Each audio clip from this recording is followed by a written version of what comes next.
like not a lot of cars out here tonight. But yeah, I'm gonna go work on the van right now. Right now I'm in the van. I'm wiring up my rear camera. And just to tell you, if you're in a van like this, in one of E150 through the E350, you have to take off the doghouse to go behind the radio. That was so bad for me because it's cold outside, you know, and the cold was coming up. But anyway, I just wanted to show you I'm wiring the backup camera right now. I want to show you something down here with the wiring. Right here on the wiring, you can see that there's a red wire coming off of the video wire. That wire is there for 12 volts from the reverse light to go back up to the radio to switch the video screen to a backup camera. The problem with this though, this is an extended long van, and with the extension of this van, that cable won't reach. So what I did is I put a barrel connector and I got some red wire down there. I guess you could see it down there in the pile by the seatbelts. But that red wire, I'm going to send another red wire down. That way I could extend that signal all the way down to the radio.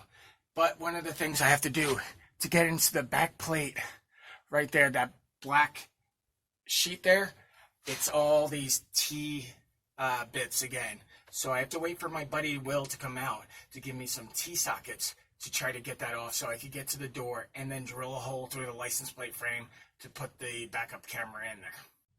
All right, this is difficult. This right here, these are the seat belts. They're right through the floor. And man, I had to use my feet on them. It's so hard. Like, now I could actually move it with my hand, but for like 10 minutes working with my feet, I thought I was going to break the wrench. I got all the seatbelts out except for one, because it's in the back. And if you look over there in the corner there, you could actually see that it's got the seatbelt over the nut, so I can't fit my wrench in there. So that kind of sucks. But right now I'm working on the brackets on the floor here. Now these brackets, they're even tougher than the seatbelts. The seatbelts were T50. The seat brackets are T55. So you can see I got a lot of them up right now. All those empty holes. I only have a couple left, but there's one that looks like it's stripped because there's so much dirt in it. And it's like right below where I'm sitting right now, but you can see I got a lot of them up. Now those restraints right there, they're going to be hard to get up. I'm going to have to grind them, you know, from the bottom because it's a bolt with a nut on the bottom. See right there, that is the air conditioner. I want to move it. And maybe put it behind the driver's seat because it's over there by the back door. And if you look over there by the driver's seat, that would be a good spot right in front of the gas tank there.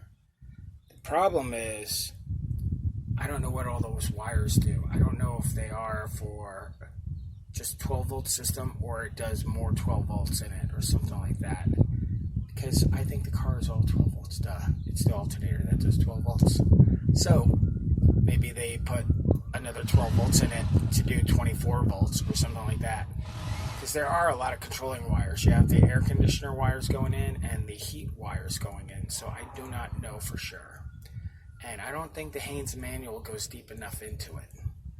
I do have to say there's something relaxing about being in a van with all these windows. It would suck being in a cargo van right now as I'm building it, but it's nice to have all these windows because I'm sitting down on my little couch in here right now.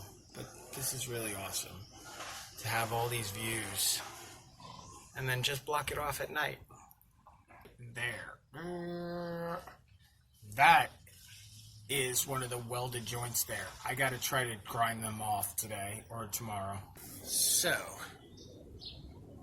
the next steps to follow are to get the one bracket off, and then some of the restraints off, and then also the back panel of one of the doors to get into the door so I can route that backup camera. That'll be a big thing, so I can see back of my van. Now, when I get the restraints up, I can do reflectix on the floor and insulate it, and then put plywood and stuff like that, so stuff will be good.